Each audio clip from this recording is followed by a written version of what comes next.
you wanted the best, you've got the best podcast. The hottest podcast in the world. The Chris Voss Show, the preeminent podcast with guests so smart you may experience serious brain bleed. The CEOs, authors, thought leaders, visionaries, and motivators. Get ready. Strap yourself in. Keep your hands, arms, and legs inside the vehicle at all times, because you're about to go on a monster education roller coaster with your brain.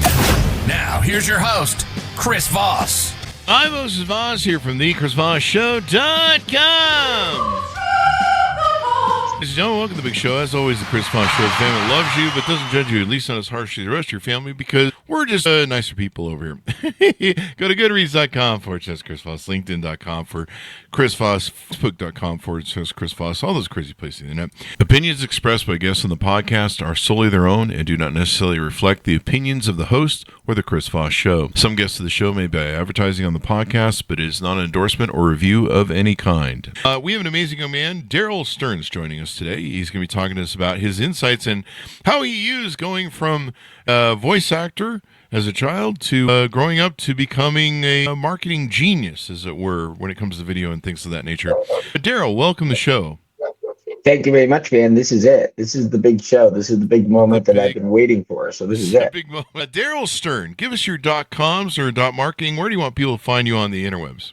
Sure. If you want to check out all the work that I've done, you go to stern.marketing. And if you want to jump right in with me, you go to sternmarketing.agency. So give us a 30,000 overview of what you do there. Sure. I grew up in New Jersey. I was a kid actor.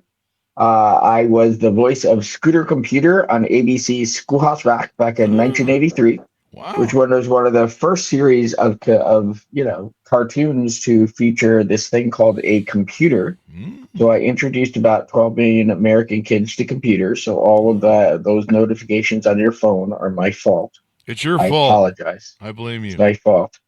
So then fast forward, I quit all that to learn this thing called HTML, started a website design business in 2002.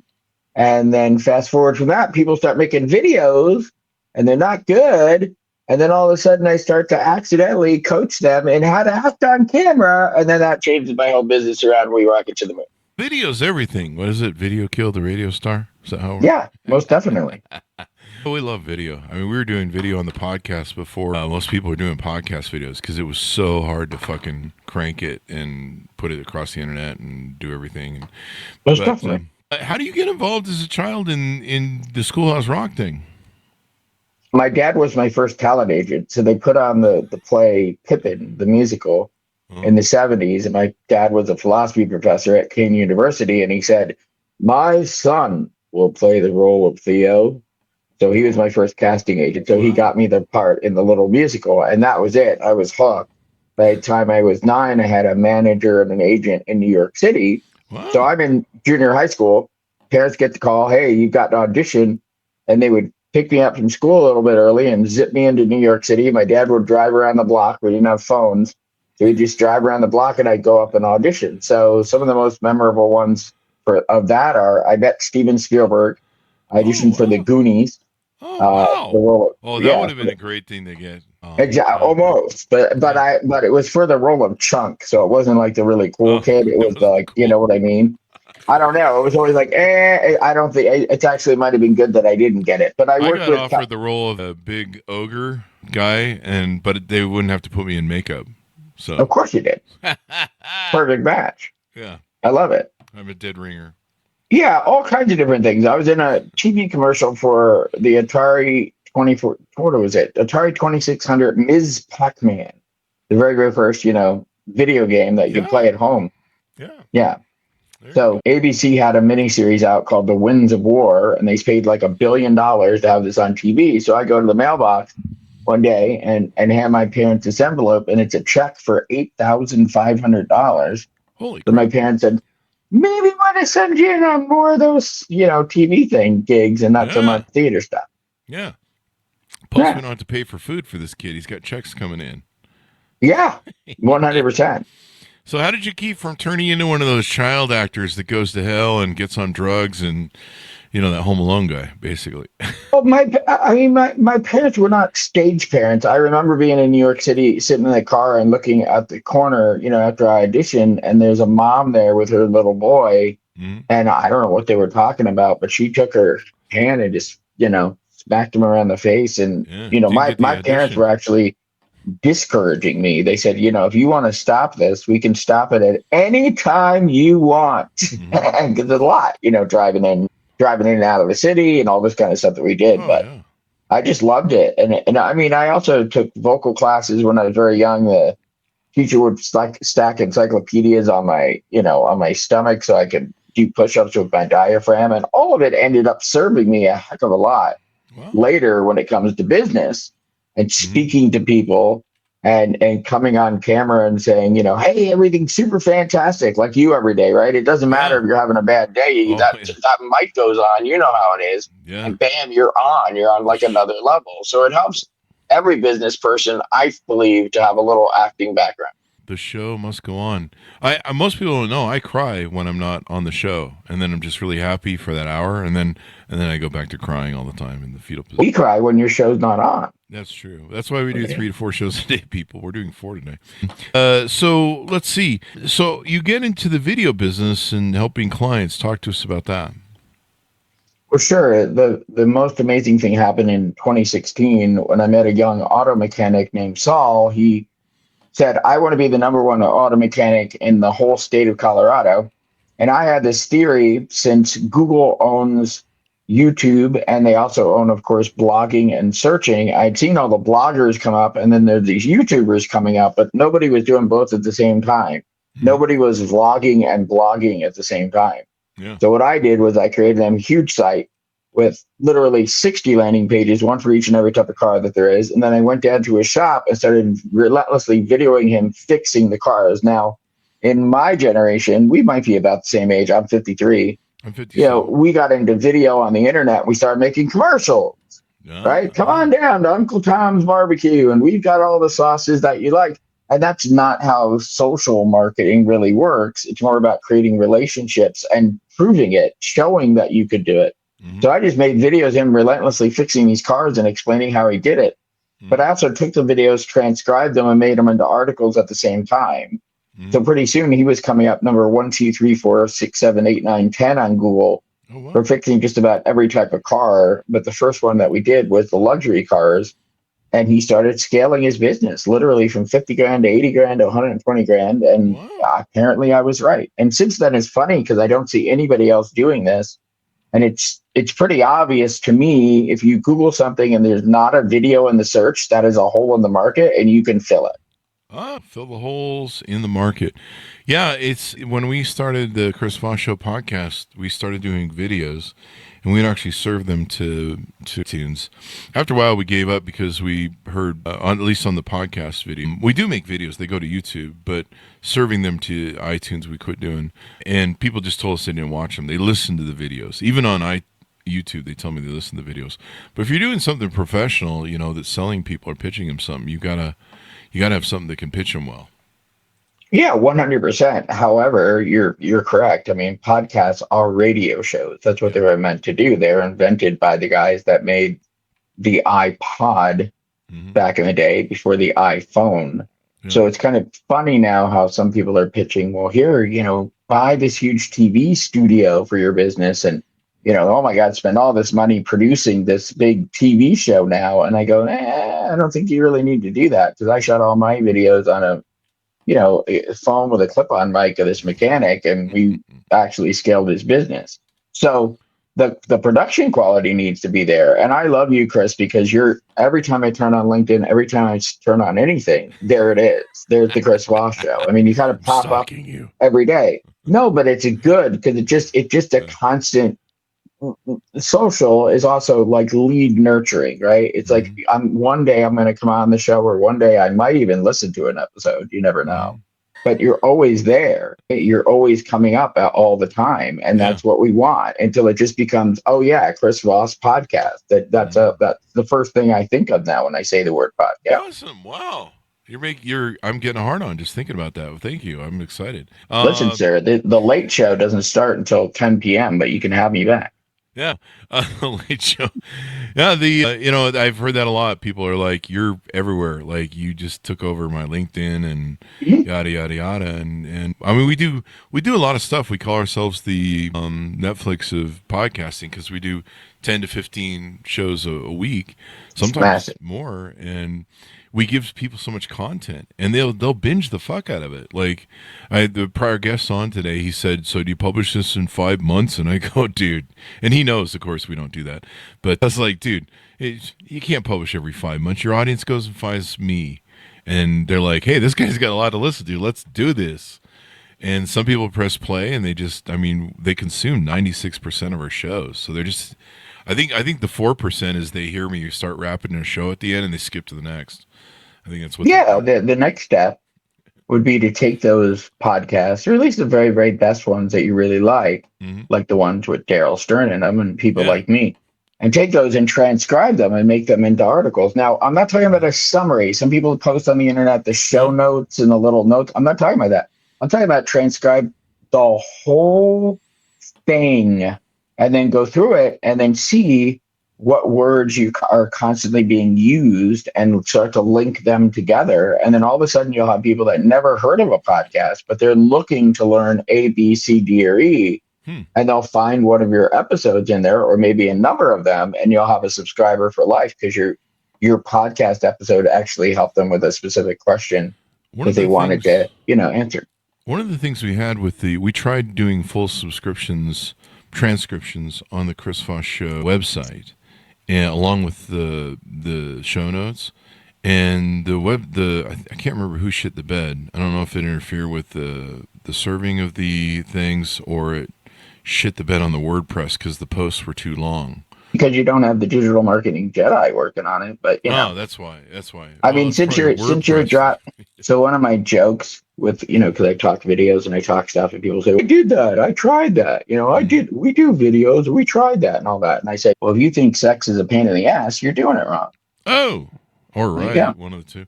I'm going to look back into that and do articles because we have the show transcribed. So So so here's the thing, Chris. It's there's an old fashioned thing called books. Okay. mm, They're made out of pressed pieces of wood. I know I've some of your seen these. younger members might not know those, something called pages, right?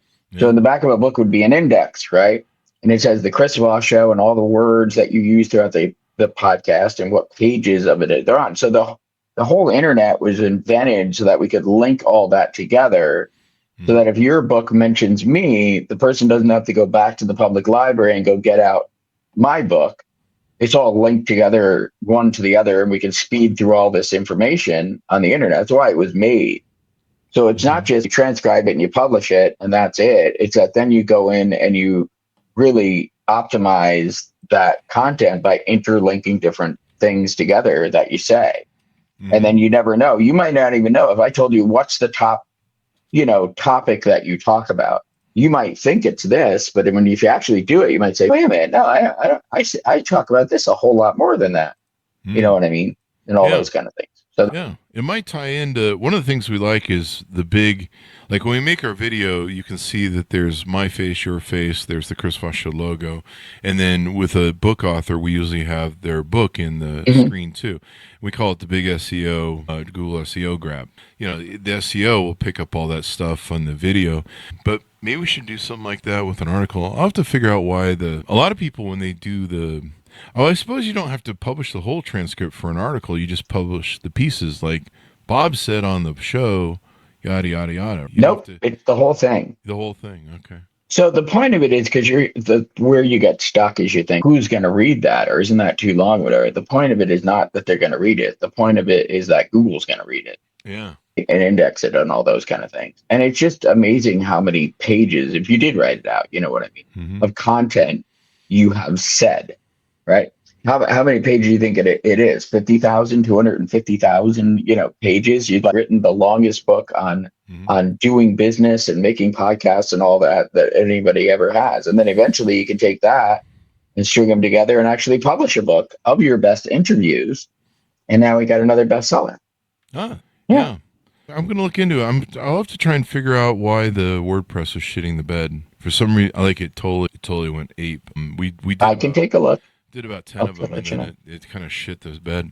You help clients with this. Talk to about some of the services you offer to clients. Who do you work with? Does they need to have a certain amount of spend or a certain amount of size? And, that sort of thing. Sure. So it's really funny because people also ask, like your niche or your target audience, target, person and all that. And I say, I work with experts. And it's really funny when we talk about influencer, the hottest topic in the world for the past 10 years or so. And I say, well, an influencer is just someone who demonstrates their expertise, meaning that most influencers should be, at least for some extent, an expert at something. So my auto mechanic had 2 PhDs, one for physics and one for engineering. The lady that I helped sell 6,558 of her course on curing cancer, again, has 2 PhDs, and Dr. Jacoby here in Scottsdale, who proved that sugar is not the root of all disease because it causes nerve compression, high-end doctor and all those kind of things. If you're trying to market something, make sure you're good at it first, if that makes any sense. Because sometimes there's all kinds of stuff flashing on the internet now. Oh, buy this kit, make this type of funnel, and you're in business. And I go, okay, great. But then when it comes down to actually doing it or serving the customer or getting feedback from people that you have as clients, if you're not that good and you don't know what you're doing, then it's not, and none of it's going to be worth it, any of this marketing. So yeah. It'll do that. So you help them. You help them do their videos. You mentioned you came back from someplace and you were helping a client do 200 videos. Did you say? Yeah. So I was just at ClickFunnels, which is supposedly the last one they're going to do. Russell Brunson's big thing that he's been doing for 10 years called ClickFunnels Live. There's about 5,000 of us marketers there all in one room. And I tapped this one guy in the shoulder. He's way taller than me. He turns out that he's from Nebraska, and I gave him all my stuff. And the next day he said, that looks good. And then I got to know him now over this weekend because I actually shot 200 videos of him in one weekend and his online course. So I just got back from Orlando this morning from doing that. And what is this all about? So all of your stories are already inside of you.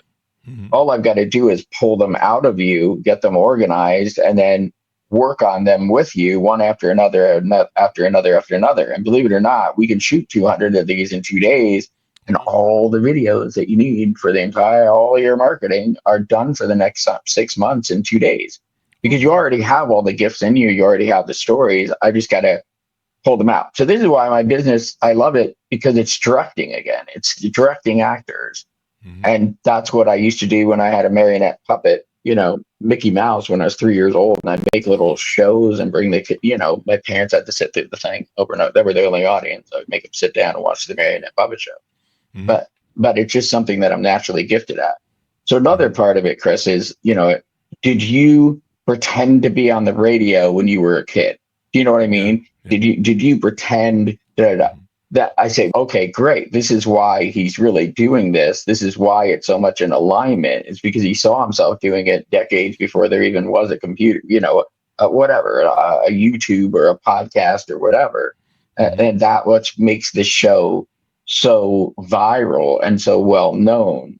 You think, oh, it's good marketing, or they think it's all mechanics. Like, this is because they marketed this or they posted this many times or whatever. And I go, no, it's because Chris has been a radio show host since he was 5 years old. Kind of. That's why it's so good. I used to live next to the radio and, I'd try and get him to play my song, and I'd call in, and then I'd sit there going, they're going to play Rush, and they never play Rush. And exactly. And which created your desire to say, I want to be the guy on the radio because I want a Rush station 24/7. Yeah. I don't know what you're doing interviewing all of us. You should just make your Rush station and be like, and now guess what we're going to play, guys? Yep. Guess what we're going to play? More Rush. More Rush. So, by the way, guys, it's music time. We'll be lighting up some Rush here, coming out putting on the LP. The Rush LP here in a bit. I can't do a radio bit right now. So what more do we need to know about your service, how you work with others, what clients are good for you, et cetera, et cetera? Sure. I teach marketing as well. I run a marketing academy.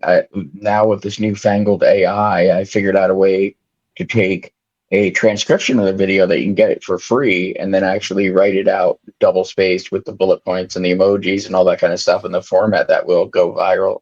and I can get you up and running in literally an hour and doing your marketing much more efficiently than you are now. That in a way that's actually going to attract people in and get them to talk to you, all the way up to full scale projects like coming to visit with you and filming all these videos and then putting them out and all this kind of stuff, no matter what level you're at. But I say all of us need to, at the base level, learn this stuff by now. And there's a lot of us in my generation, Generation X, probably yours, they just kind of skip this. They skip the internet. And now with inflation high and and we're realizing, we don't have enough money when we were supposed to retire. Now all of us are going, oh crap, I've got to try and do this. And I don't know a thing about it now because I missed it. I skipped it.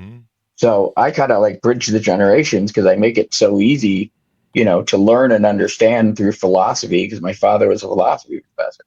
No matter what your level at, I just like to teach this stuff. I love it, teaching. My parents were teachers. So as we go out, give people your final thoughts, your final pitch out. Where can they onboard with you, et cetera, et cetera? Sure. If you take out your phone and you text SEO to 321-421-5213, you'll get a bunch of lessons from me and an invitation to audition to go Stern Storming. Now, my parents spelled my name the French way, so it's Darrell. And my last name is Stern, so you can look me up on any of these social media things. My favorite is LinkedIn, so go over there and look me up. And I can't wait to talk to you more and for us to see how many stories in you that you're skipping over that are your viral stories that are a gift to the world. And I imagine you help a lot of companies maybe tell their stories. I mean, that's a big thing now where companies need to tell their stories. Sure. Zig Ziglar said you hire people so they can build your company. You don't, right? You don't put people in the company so the company will grow itself. The people do it, right? So I've worked with OsteoStrong, they're the largest biohack franchise in the world. Went to 42 of their centers, filmed 775 video testimonials and stories from the franchise owners. His group, they're a B2B company that does Epicor implementation. So I went and filmed all of their people. All of your people know their stuff and have these stories that can drive the revenue of the entire organization. Wow. The stories of the business and everything. Yeah, it brings a human element to everything. Yeah, and it also brings, it lets everybody know that it's not they're extroverts and I'm not. They're in show business, but I don't do that. Everybody has great stories. And the more people that normally wouldn't hear from finally speak up, the more we can get things done, the more businesses can grow, and the more the world will expand. Yeah, everybody wins. Everybody wins. Thank you very much for coming to the show. We really appreciate it, man. I appreciate you, Chris. Keep rocking it. Thanks, Darrell. And thanks to our audience for tuning in. Go to goodreads.com/Chris Voss, LinkedIn.com/Chris Voss. Chris Voss, one on TikTok, and all those crazy places. The internet. Be good to each other. Stay safe. We'll see you next time. And that should have us out, man.